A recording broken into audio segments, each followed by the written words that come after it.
Praise God. ఈరోజు దేవుడు ఇచ్చిన కృపను బట్టి దేవునికి వందనాలు చెల్లిస్తున్నాను. ఈరోజు యాకోబు 3వ అధ్యాయము 13వ వచనం నుండి దేవుడు మనతో ఏం మాట్లాడతాడో గ్రహిద్దాం రండి. యాకోబు 3వ అధ్యాయము 13వ వచనం నుండి, మీలో జ్ఞాన వివేకములు గలవాడెవడు, వాడు జ్ఞానముతో కూడిన సాత్వికము గలవాడై తన యోగ్య ప్రవర్తన వలన తన క్రియలను కనపరచవలెను. అయితే మీ హృదయములలో చేదైన మత్సరమును వివాదమును ఉంచుకొనిన వారైతే అతిశయపడవద్దు, సత్యమునకు విరోధముగా అబద్ధమాడవద్దు. ఈ జ్ఞానము పైనుండి దిగి వచ్చినది కాక భూ సంబంధమైనదియు ప్రకృతి సంబంధమైనదియు దయ్యముల జ్ఞానము వంటిదినే ఉన్నది. ఎలైనగా మత్సరమును వివాదమును ఎక్కడ ఉండునో అక్కడ అల్లరియు ప్రతి నీచ కార్యమును ఉండును. అయితే పైనుండి వచ్చు జ్ఞానము మొట్టమొదట పవిత్రమైనది, తరువాత సమాధానకరమైనది, మృదువైనది, సులభముగా లోబడినది, కనికరముతోనూ మంచి ఫలముతోనూ నిండుకొనినది, పక్షపాతమైనను వేషధారణైనను లేనిదియునై ఉన్నది. నీతి ఫలము సమాధానము చేయవారికి సమాధానమందు వెత్తబడును. ఇక్కడ మనం చూసుకున్నట్లయితే దేవుడు అంటాడు, మీలో జ్ఞానము కలిగిన వారు ఉన్నట్లయితే, అంటే నిజమైన జ్ఞానము ఎక్కడి నుంచి వస్తుందంట? దేవుని యొద్ద నుండే వస్తుందంట. ఆ నిజమైన జ్ఞానము మీరు కలిగిన వారై ఉన్నట్లయితే మీరు మీ యోగ్య ప్రవర్తనలను మీ క్రియలలో కనపరచండి అని అంటున్నాడు. అంటే మన క్రియలు మన జ్ఞానం ఎట్టిదో, మన సాత్వికం ఎట్టిదో కనపరుస్తాయి. ఈరోజు మనము ఎలాంటి క్రియలు చేస్తున్నాము? మన క్రియలు దేవుణ్ణి మహిమపరుస్తున్నాయా? మన క్రియలు మనము జ్ఞానవంతులము అని తీరుస్తున్నాయా? మనం చేసే ప్రతి కార్యానికి కూడా తీర్పు తీర్చబడుతుంది అని చెప్పి మనము బైబిల్ గ్రంథం ద్వారా తెలుసుకున్నాం. కాబట్టి ఈ సమయాన మిమ్మల్ని మీరు పరీక్షించుకోండి. మీరు చేసే క్రియ దేవుని మహిమపరుస్తుందా? మీరు చేసే క్రియ దేవుని నామాన్ని ఘనపరుస్తుందా? మీరు జ్ఞాని అని చెప్పి తీర్పు తీరుస్తుందా లేదా? మీ సాత్వికముతోటి, ఆ జ్ఞానముతోటి మీ క్రియ మిమ్మల్ని తీర్పు తీరుస్తుందా లేదా? ఇది మీరు పరీక్షించుకోవాలి. అయితే ఇదే సమయంలోని ఇంకొక వచనము మనం చదివితే, అయితే మీ హృదయములలో చేదైన మత్సరమును వివాదమును ఉంచుకొనిన వారైతే అతిశయపడవద్దు, సత్యమునకు విరోధముగా అబద్ధమాడవద్దు. ఇంగ్లీష్లో మనం చూసుకున్నట్లయితే, but if you are bitterly jealous and there is selfish ambition in your heart, don't cover up the truth with boasting and lying. అంటే ఏంటి? మీ హృదయంలోని మత్సరము కానీ కుళ్ళు కానీ ఉన్నట్లయితే నిజమును దాచిపెట్టద్దు, లేదా అబద్ధములాడుతూ ఆ నిజానికి వ్యతిరేకంగా ప్రవర్తించద్దు అని చెప్పి బైబిల్ సెలవిస్తుంది. ఈరోజు మీకు ఒక నిజం తెలుసు, మీరు ఒకటి పొందుకోవాలి అని అనుకున్నారు, కానీ మీ ప్రవర్తన దాన్ని అందుకోకుండా చేస్తుంది. మీ యొక్క ప్రవర్తన సత్యానికి విరుద్ధంగా ఉంది.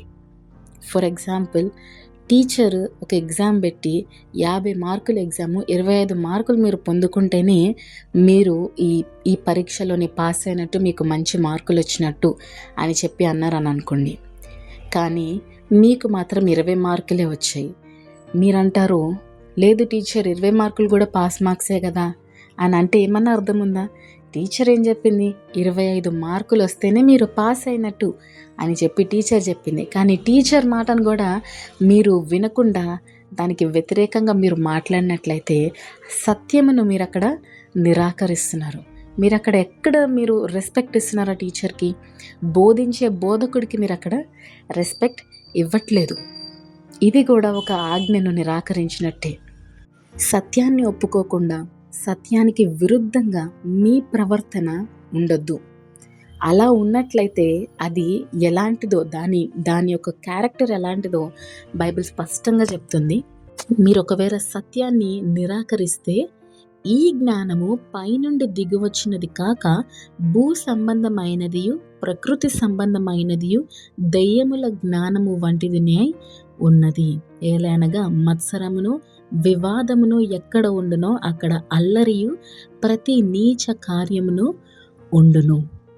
ఏంటంట, మీకు జెలసీ వస్తుంది. ఎందుకంటే వేరే వాళ్ళకి మీకన్నా ఎక్కువ మార్కులు వచ్చాయని చెప్పో, లేకపోతే వేరే వారు మీకన్నా ఎక్కువ పొందుకుంటున్నారనో, లేకపోతే మీరు పొందుకోవాలి అనుకున్న వాటిని వేరే వారు స్వతంత్రించుకున్నారేమో, దానిని బట్టి మీలోని ఆ ఈర్ష, ఆ మత్సరము కలిగి ఉన్నారేమో.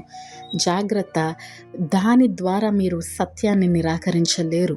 మీరు సత్యాన్ని కప్పిపెట్టాలని చూసినా కూడా దేవుడు అంటున్నాడు, అది దెయ్యముల జ్ఞానము వంటిది, అది భూ సంబంధమైనది, అది పరలోక సంబంధమైనది కాదు, అది పైనుండి వచ్చినది కాదు, అది భూ సంబంధమైనది, దెయ్యముల జ్ఞానము వంటిది అని అంటున్నాడు.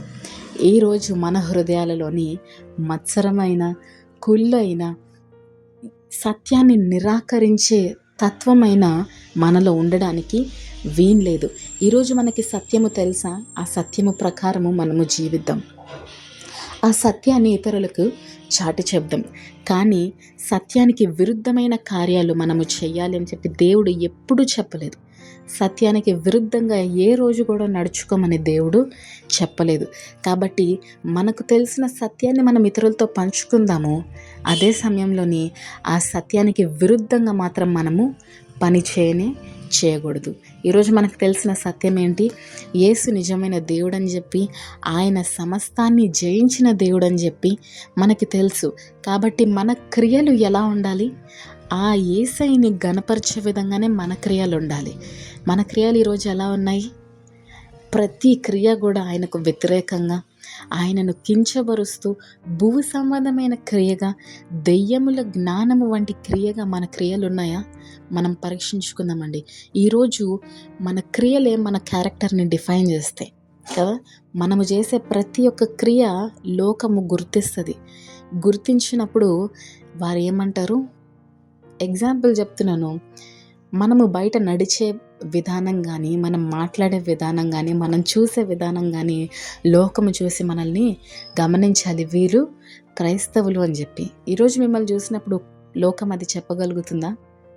లేదా మీ చూపుల్ని చూసి, మీ నడకను చూసి, మీరు వెళ్ళే మార్గాలు చూసి, ఏంటి వీరు ఇలా వెళ్తున్నారు, ఎందుకు వీరు లోకానుసారంగా వెళ్తున్నారు, లోకానుసారమైన జీవితం జీవిస్తున్నారు, ఎందుకు లోకానుసారమైన మాటలు మాట్లాడుతున్నారు అని చెప్పి మిమ్మల్ని గురించి మనుషులు చూసినప్పుడు అంటున్నారా? రెండు different. There are 2 kinds of wisdoms. 2 రకాలైన సత్యము ఉంది. ఒకటి దేవుని దగ్గర నుండి వచ్చింది, మరొకటి దెయ్యం దగ్గర నుండి వచ్చింది, అంటే భూ సంబంధమైనది. కాబట్టి ఈరోజు మనము తెలివిగా దేనిని ఎన్నుకుంటామో అది దేవుడు చూస్తున్నాడండి. మనం ఎప్పుడు దేవుని వైపే ఉండాలి. ఈరోజు దేవుని తెలుసుకున్న మనము ఈ లోకానుసారంగా లోక పద్ధతులు పాటించుకుంటూ వెళ్ళడానికి వీల్లేదు. లోక పద్ధతులను మనము వాటికి ఫుల్ స్టాప్ పెట్టి దేవుని మార్గాల వైపు వెళ్తే ఏమవుతుందంటే, అసలు దేవుని జ్ఞానం ఎలా ఉంటుందంట? 17వ వచనం చూస్తే, అయితే పైనుండి వచ్చు జ్ఞానము మొట్టమొదట పవిత్రమైనదియు, తరువాత సమాధానకరమైనది, మృదువైనది, సులభముగా లోబడినది, కనికరముతోనూ మంచి ఫలముతోనూ నిండుకొనినది, పక్షపాతమైనను వేషధారణైనను లేనిది అయి ఉన్నది. నీతి ఫలము సమాధానము చేయువారికి సమాధానమందు విత్తబడును. ఇది ఇంగ్లీష్లో ఇంకా బాగుంది. 18వ వచనము, and those who are peacemakers will plant seeds of peace and reap a harvest of righteousness. అంటే సమాధానపరచువారు. మీ లోపల సమాధానం ఉందా? మీకు సత్యము తెలుసా? మీరు సమాధానంగా ఉండండి. మీ సమాధానాన్ని ఇతరులు దోచుకొననివ్వద్దు.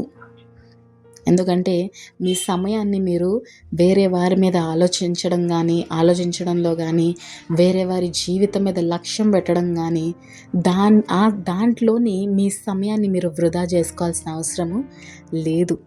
ఎందుకంటే దేవుడు అంటున్నాడు, మీకు కావాల్సినంత నేను దయచేస్తాను.